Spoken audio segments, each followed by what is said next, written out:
Hai teman-teman, bertemu lagi di Bincang Live Perkumpulan untuk Pemilu dan Demokrasi. Kali ini kita akan membahas isu yang sangat menarik untuk dibahas. Nah sebelum kita mulai diskusi, saya mau ingatkan lagi bagi teman-teman untuk like dan subscribe Perludem Perkumpulan untuk Pemilu dan Demokrasi di YouTube, Facebook, dan juga di podcastnya.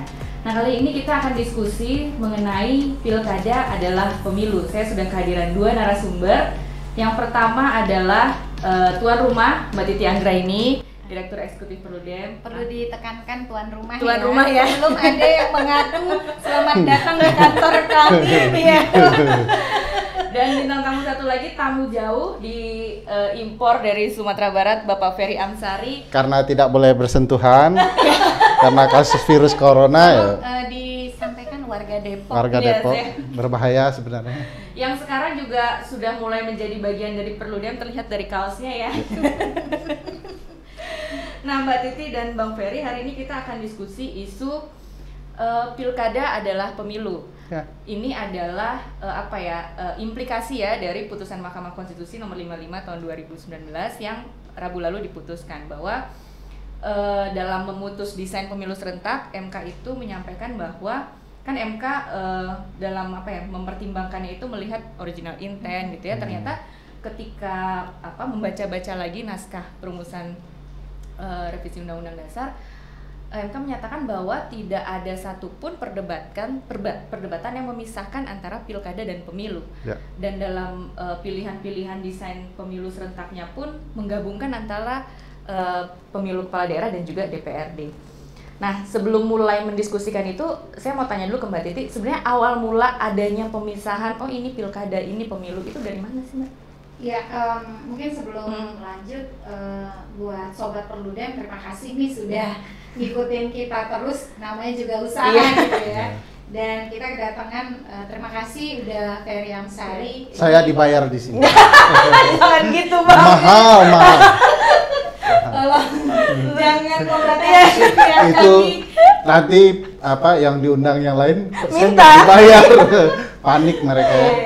Udah Ferry Amsari ini figur publik, akademisi, tokoh gerakan masyarakat sipil yang memang menjadi mitra, teman, dan juga sahabat Perludem. Itu sebabnya saya fitnah Perludem duluan karena dia sudah mulai memfitnah saya. Iya, banyak mendorong, mendukung, menopang kerja-kerja advokasi Perludem. Jadi senang sekali udah Ferry bisa hadir hari ini ya, karena walaupun di Pulau Andalas sana tidak membatasi kita untuk kolaborasi.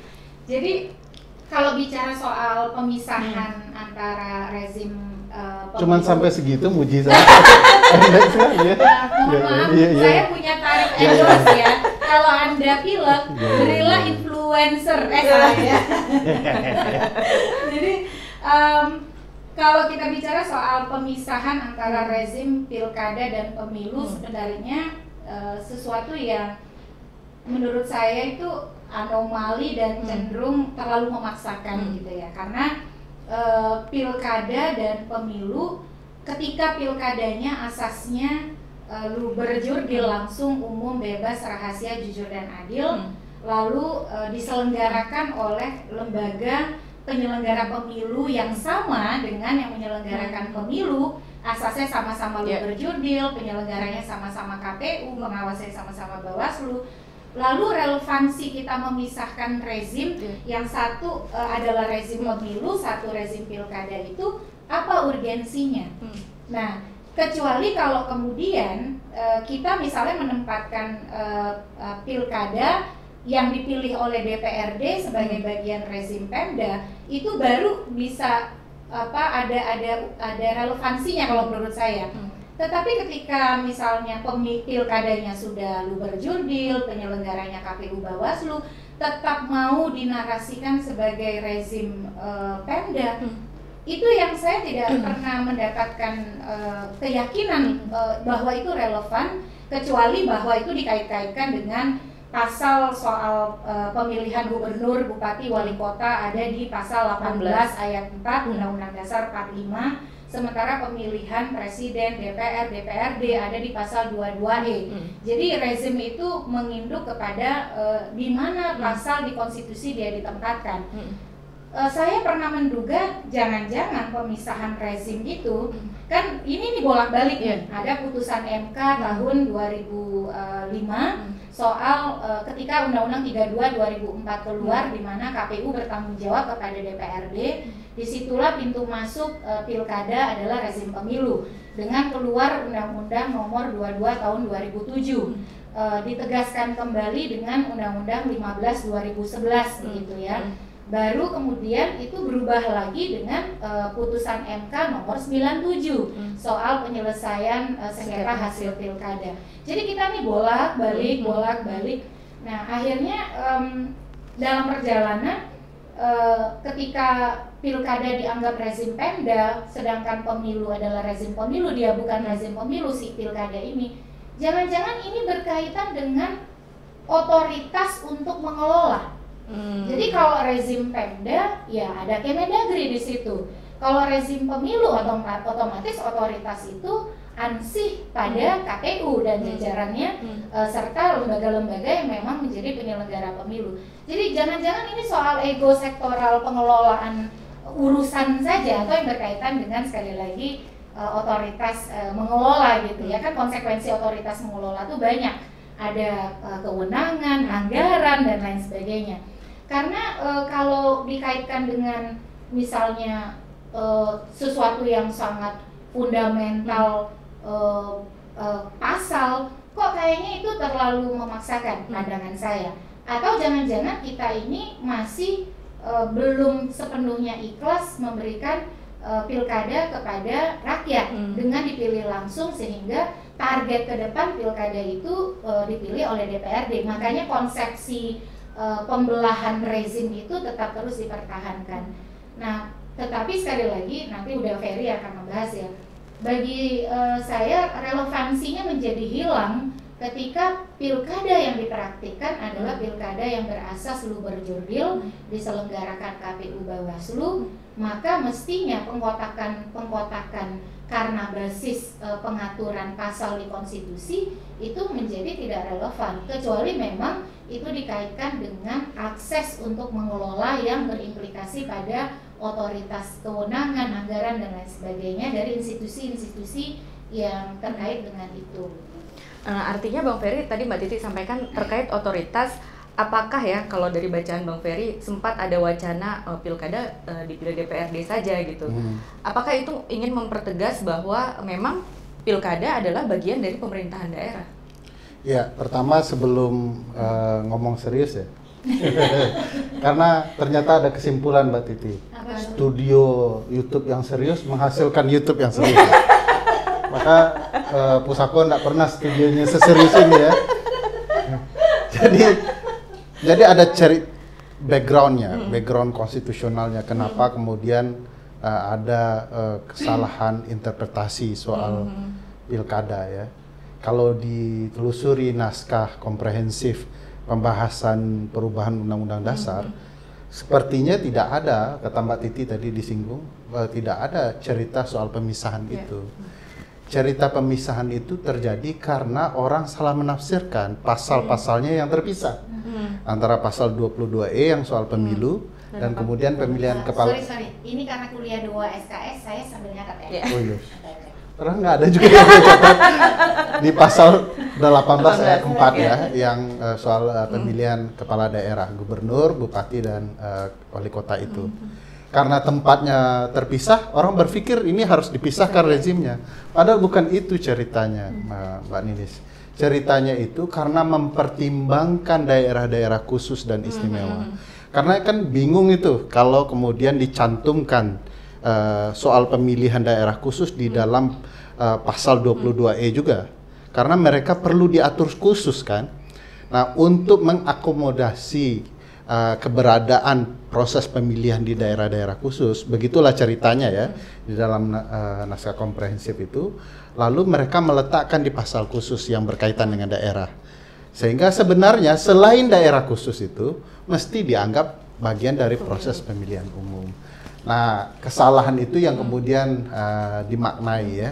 Padahal di Undang-Undang Dasar juga banyak pasal-pasal yang berpisah tapi terkait. Misalnya soal kewenangan presiden gitu ya. Terkait kewenangan DPR. Kenapa kemudian kewenangan DPR masuk ke pasal 24C? Kan bukan rezim pasal pemilihan DPRD pun ada di pasal 18 kan? Nah, itu apa? Jadi kesalahan mentang-mentang dia terpisah lalu ditafsirkan terpisah itu yang salah. Karena kalau dilihat original meaningnya itu jelas sekali bahwa ini soal mengakomodasi keberadaan daerah-daerah istimewa. Lalu dipilihlah kata demokratis yang bisa mewakili seluruh proses yang ada, baik proses kekhususan yang ada di daerah istimewa dan khusus, maupun proses yang seperti pemilu yang berada di daerah-daerah lain. Itu gagasan awalnya. Tapi kita kan maklum konteks Indonesia itu kan selalu berubah-ubah, basisnya kepentingan begitu ya. Nah sekarang tentu saja kesadaran timbul, nilai-nilai konstitusional itu mau dijaga dan dilindungi, dan hari ini putusan MK itu memperlihatkan itu kembali lagi bahwa sebenarnya pilkada itu mau tidak mau harus diakui secara konstitusional adalah bagian dari pemilihan umum. Putusan 555. Karena banyak faktor yang sederhana saja ya, penyelenggaranya sama. KPU kalau beda buat penyelenggara berbeda dong, kan rezimnya berbeda. Nah, tapi nggak ada juga yang mau begitu kan, karena akan merusak banyak tatanan ya. Ini lembaga beda, nanti anggarannya juga akan banyak begitu ya. Toh kemudian prosesnya dikatakan Mbak Titi juga sama, luber jurdil kan. Nah, lalu kemudian pemilihnya juga sama, rakyat Indonesia. Pesertanya juga sama, hampir sama lah ya, baik individu maupun kemudian berasal dari partai politik begitu. Nah ini kalau kemudian dipaksakan malah cenderung akan menimbulkan keanehan-keanehan baru. Itu yang terjadi kemarin kan, begitu dibuat undang-undangnya berbeda, konsekuensi yang berbeda menimbulkan hal yang tidak mau saya katakan merusak ya, tetapi menimbulkan kelucuan konstitusional baru ya. Atau memunculkan kekisruhan, kebingungan lah. Ya, kekisruhan dan kebingungan. Kebingungan. Ternyata pesertanya penyelenggaranya sama, tetapi karena jumlahnya berbeda, lalu menimbulkan kebingungan. Bagaimana dengan sisa penyelenggara yang lain kan? Nah itu akibat pengaturannya dibuat berbeda karena pola pereziman itu. Nah, mestinya kesadaran ini menjadi ruang baru bagi pembuat undang-undang. Begitu kita menyimpang dari gagasan dasar konstitusional, akan timbul kekacauan-kekacauan baru, gitu ya. Nah, dengan kemudian kita mengembalikan rezim pilkada ini, mudah-mudahan ya, harapan saya pembuat undang-undang betul-betul melakukan harmonisasi yang baik, sehingga proses baik pemilihan untuk tingkat nasional dan pemilihan tingkat daerah itu betul-betul bisa berlangsung dengan baik. Jadi jangan kemudian orang menafsirkan berbeda lagi, Mbak. Jangan dari A lalu B lalu kembali A lalu B lagi. Berdirilah menurut saya di nilai konstitusi itu. Nah, kemudian kan di Undang-Undang Pilkada itu masih ada ketentuan penyelesaian sengketa ini masih di perselisihan hasil pemilu ya, masih di Mahkamah Konstitusi sampai dengan adanya yang pilkada ya, sampai dengan adanya badan khusus ya untuk menyelesaikan sengketa perselisihan hasil. Apakah kemudian dengan adanya putusan 55 2019 ini artinya ya memang sudah ini ranahnya Mahkamah Konstitusi? Apakah masih perlu adanya lembaga itu? Silakan Pak. Karena saya tahu jawabannya. Jadi kalau saya tidak tahu jawaban dari Mbak Titi. Saya sudah karena kamus berjalan pemilu kan ini. Kalau saya yang tahu-tahu saja. Anda sambil buka laptop walaupun layarnya tidak nyala kan? Kalau saya memang browsing. Pendapat Titi Anggra ini supaya sinkron. Jadi kalau sudah disatukan satu rezim pemilu, tidak mungkin ini akan dipisahkan. Kenapa? Pasal 24C Undang-Undang Dasar 1945 mengatakan bahwa kewenangan MK itu salah satunya berwenang menyidangkan perselisihan hasil pemilihan umum. Kalau kemudian memindahkan ke tempat lain, maka itu sama saja berbeda maknanya dengan maksud Mahkamah Konstitusi. Toh pemilihan kepala daerah yang rezimnya khusus, kalau pakai menggunakan istilah rezim ya, itu kan sama sekali tidak akan disidangkan di Mahkamah Konstitusi. Jadi yang menggunakan metode pemilihan umum, maka wajib kemudian diselesaikan perselisihannya di Mahkamah Konstitusi. Kalau berbeda dengan itu tidak mungkin. Nah, itu sama saja melawan putusan Mahkamah Konstitusi, melawan Undang-Undang Dasar 1945. Jadi kalau itu menurut saya debatnya harus selesai setelah putusan itu ya. Ya karena kan bagus nggak jawaban saya? Bagus sekali. sesuai dengan Karena ketika kita sidang ya Mbak Titi ya, sidang judicial review ini Bang Ferry pasal 55 kan MK juga nanti kalau pilkadanya bareng kita ketumpuan banyak sekali nih perselisihan hasil pemilu. Kayaknya masih MK merasa beban kami ini jadi terbebani sekali dengan adanya PHPU ini gitu Mbak Titi. Jadi soal rezim pilkada dan pemilu ini kan terkait dengan rezim Pemda dan pemilu ini kan terkait dengan putusan MK 97/PU/11/Romawi 2013. Sebenarnya keluarnya putusan itu juga ya di luar dugaan ya, karena MK menerjemahkan karena pasal 24C UUD 45 menyebutnya pemilu, maka yang pilkada itu bukan ranahnya mereka. Dilalahnya ketika mau merumuskan mau dikasih ke MA-nya juga tidak mau gitu. Sampai sekarang gitu. Akhirnya jalan tengahnya tetap ditangani oleh Mahkamah Konstitusi sampai badan khusus itu terbentuk. Memang di putusan MK 97 itu ada penyebutan itu di pertimbangan hukum bahwa MK tetap menangani sampai ada badan khusus yang dibentuk untuk menyelesaikan itu. Pertanyaannya relevansinya kemudian putusan MK itu diterjemahkan menjadi pasal 157 di dalam Undang-Undang 10/2016. Bahkan ditambah lagi dengan ambang batas untuk mengajukan sengketa yang juga dianggap konstitusional. Sebenarnya nggak mudah juga untuk ke MK saat ini kalau kita menjadi peserta pilkada, ada batasan-batasan gitu. Nah, relevansinya gimana kalau pasca putusan MK 55 2019 ini soal 6 opsi pemilu serentak kan?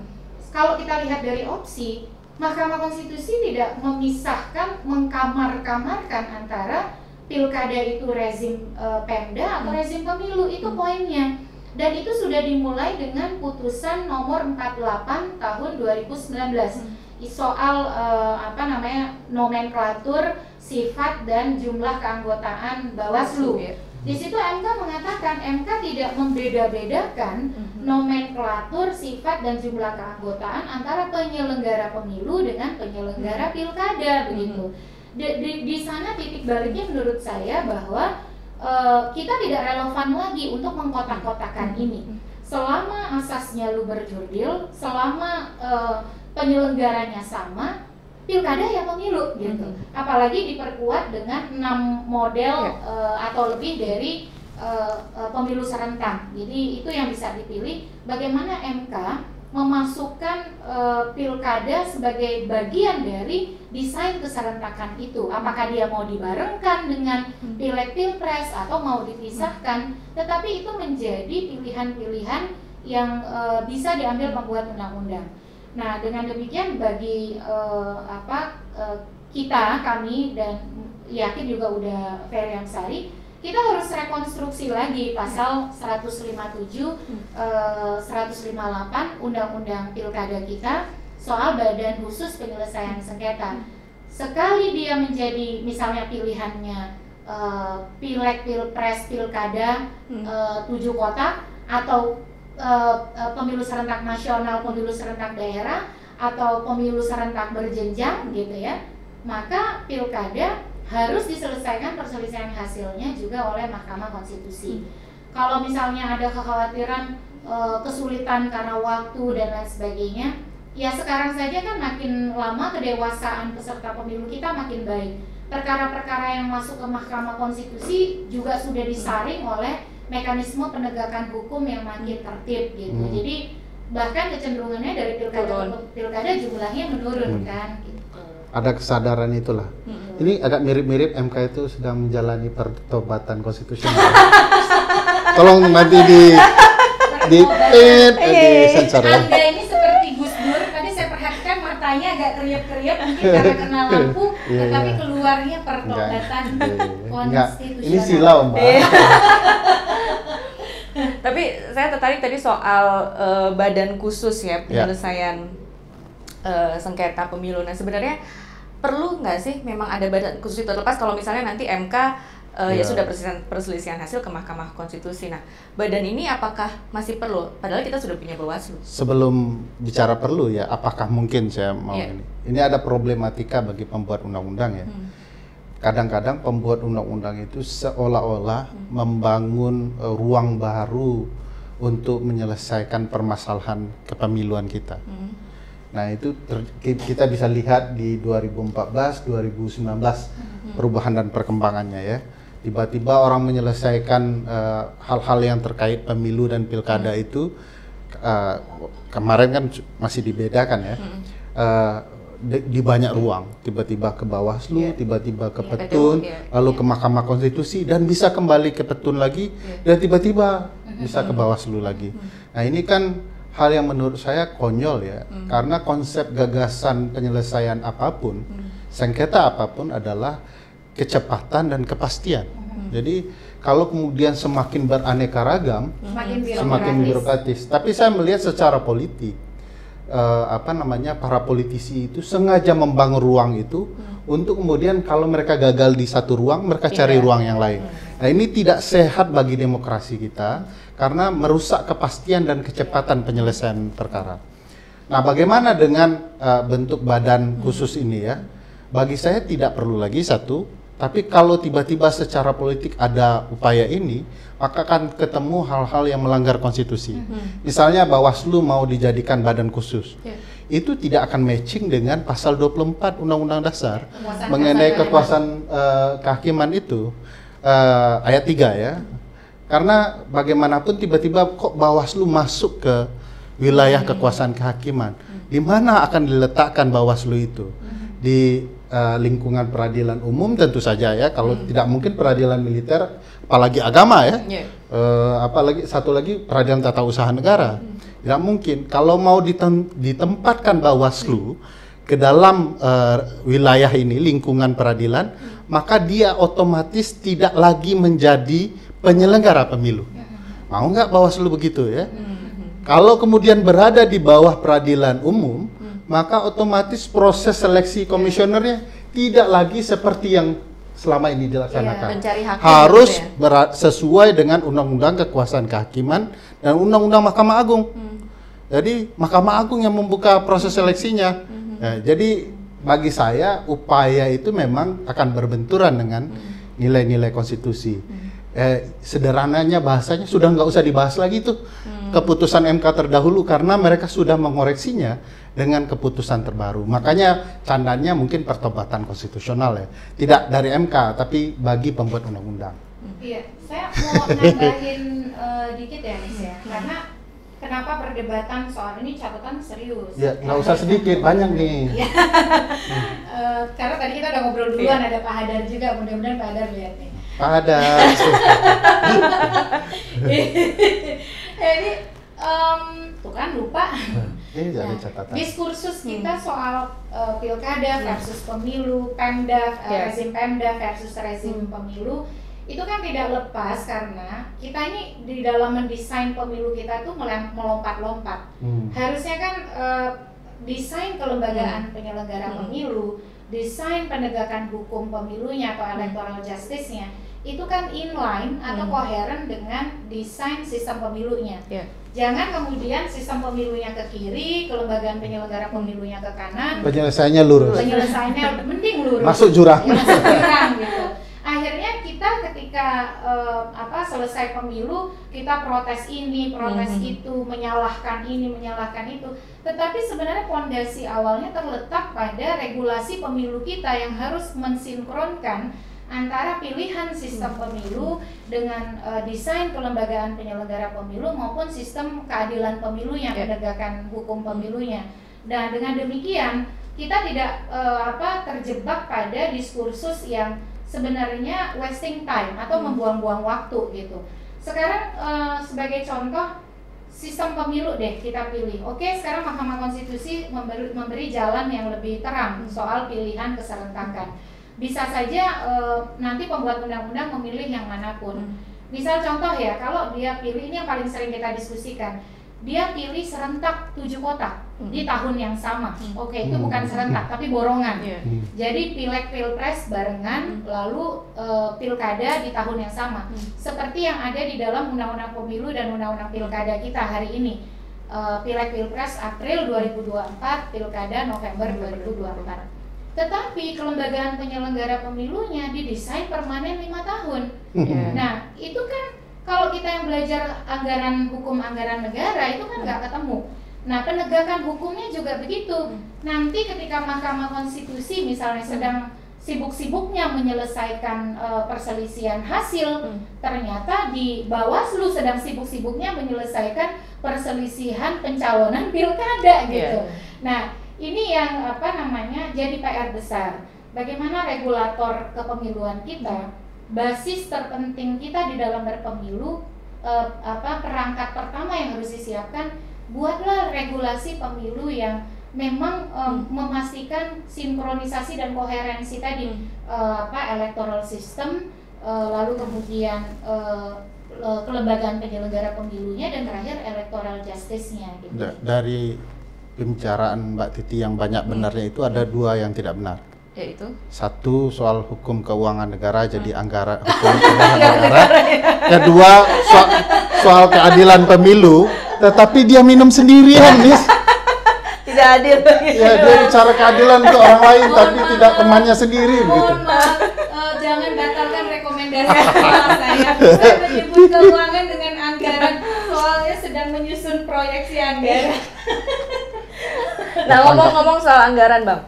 Kalau selama ini kan pilkada itu anggarannya dari APBD. Ya kita tahu kalau dari APBD ya gimana kepala daerah, kalau dia incumbent mau nyalon lagi ya cair uang cepat dan banyak gitu. Tiba-tiba kalau dia tidak mencalonkan karena sudah habis masa jabatan, tidak ditahan-tahan. Nah, apakah artinya pembiayaan pilkada juga dari APBN kalau kita mau ini pilkada adalah pemilu? Ya, kalau mau konsisten dengan pilihan itu ya mestinya ya APBN gitu. Bahkan dalam konteks tertentu pembuat undang-undang bisa mendabelkan ya dalam tanda kutip ya anggaran negara dan bisa juga anggaran daerah ya.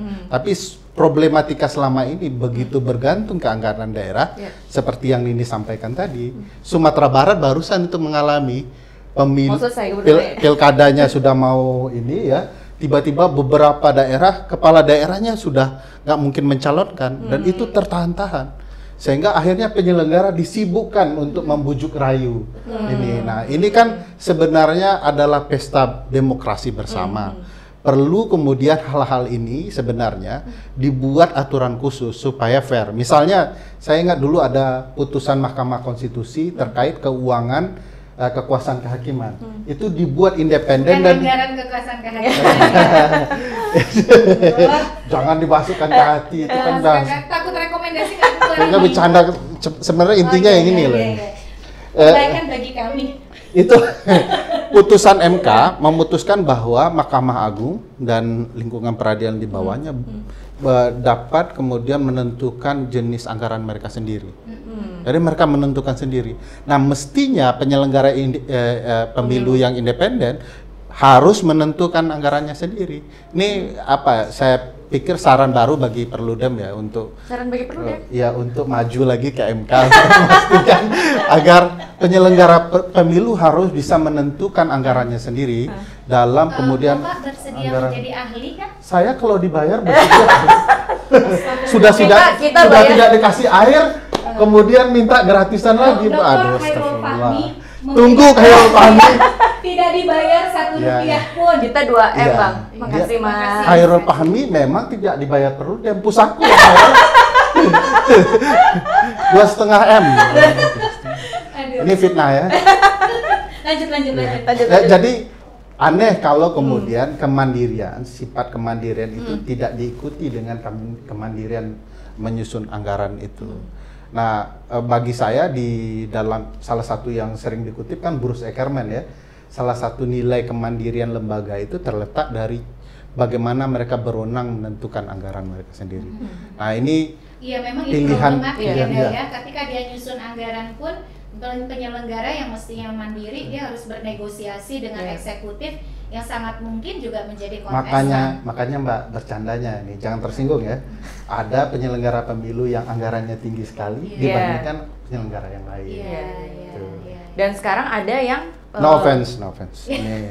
kalau kita lihat di berita ada yang anggarannya ditahan ya. Betul. Ditahan padahal Walaupun itu, sudah berjalan tahapan. Sudah berjalan pendaftaran calon perseorangan dan mutarlik. Justru katanya dari 30 miliar baru cair 1 miliar gitu. Ya agak kan penyelenggara yang mandiri itu mestinya posisi tawarnya tinggi ya. Dia betul-betul punya wibawa, karisma sebagai institusi yang dibentuk konstitusi. Tiba-tiba harus negosiasi anggaran, kebayang nggak sih? Kalau tidak ditahan ya digantung ya. sedikit. Nah bener, jadi kemampuan negosiasi itu juga akhirnya menimbulkan prasangka-prasangka kan. Betul. Kok ini dapatnya besar sekali, giliran yang ini kok jadi kecil. Wah itu karena negonya kurang gitu. Kurang itu kurang apa? Jadi ada beberapa gagasan yang bilang, walaupun saya tidak menekuni studi keuangan pemilu. Jadi sensitif rupanya. ada beberapa negara katanya yang menempatkan keuangan KPU atau lembaga sejenis itu sekian persentase dari APBN gitu, sehingga mereka tidak perlu lagi disibukkan dengan negosiasi. Dan itu memang perlu kita elaborasi ya.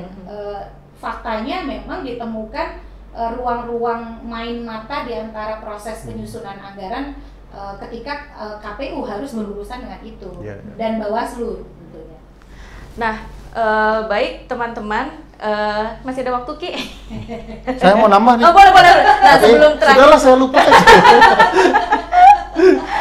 Nah jadi teman-teman dari diskusi kita tadi sebenarnya perdebatan ini pilkada, ini pemilu itu sebenarnya sudah berakhir ya, termasuk juga terkait dengan penyelesaian sengketa hasil, karena ketika Profesor Syamsuddin Haris menjadi ahli di permohonan 55 juga Profesor Syamsuddin Haris menyatakan bahwa sebenarnya memang nggak ada gitu loh rezim pilkada pemilu, yang ada adalah rezim konstitusional itu. Nah terakhir sebelum ditutup Bang Ferry, kalau Anda ingin tahu soal ilmu pemilu, beli baju pemilu.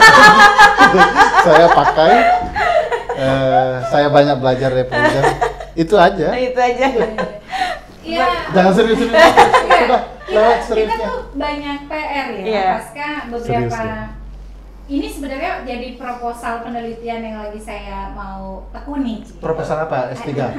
Ada deh pokoknya. Pasca beberapa putusan MK itu kita punya PR besar di penataan regulasi pemilu kita. Untuk melihat kembali undang-undang pemilu tentu karena juga udah masuk prolegnas, untuk melihat kembali undang-undang pilkada gitu ya.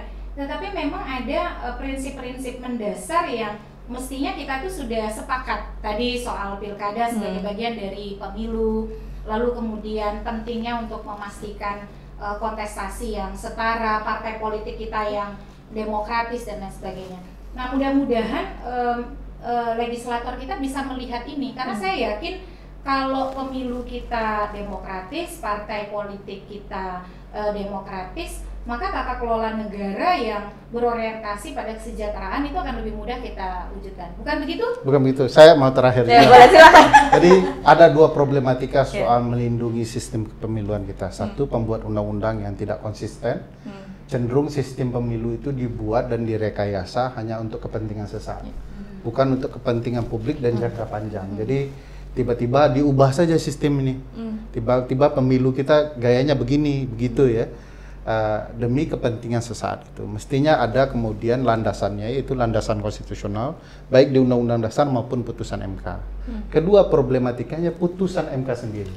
MK itu cenderung tidak taat dengan putusannya yang sudah diputuskan, sehingga seolah-olah berganti-ganti.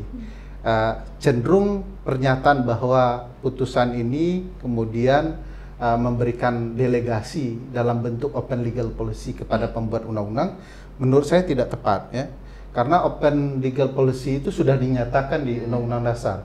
Pasal-pasal yang menyatakan bahwa dapat diatur lebih lanjut dalam undang-undang dengan undang-undang itu open legal policy. Tapi di luar itu MK harus memutuskan ya, karena kan kita mau mencari maksud konstitusi sebenarnya apa. Ya ke MK, jangan dikembalikan lagi ke pembuat undang-undang. Jangan kemudian 61 ini kemudian jadi tidak bermakna kalau kemudian MK menyatakan open legal policy pada titik tertentu sehingga kemudian pembuat undang-undang melupakan pagar-pagar yang sudah diberikan oleh MK. Jadi walaupun putusan kemarin itu ada yang bicara soal open legal policy, pagar konstitusionalnya juga sudah ada dan itu wajib dipatuhi pembuat undang-undang maupun penyelenggara pemilu harus betul-betul menjaga pagar-pagar itu agar tidak disimpangkan oleh peserta pemilu yang menjadi pembuat undang-undang. Panjang ya. Biasa memang kalau belilah baju. Kalau Direktur Pusako sudah bicara. Baik teman-teman, terima kasih sudah menyaksikan Bincang Live Perkumpulan untuk Pemilu dan Demokrasi.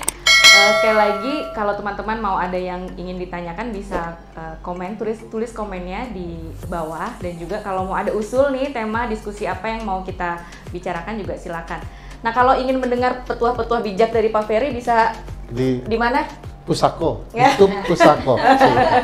YouTube-nya Pusako juga jangan lupa ditonton, ada show BCL Show juga. BCL Show. Itu paling populer.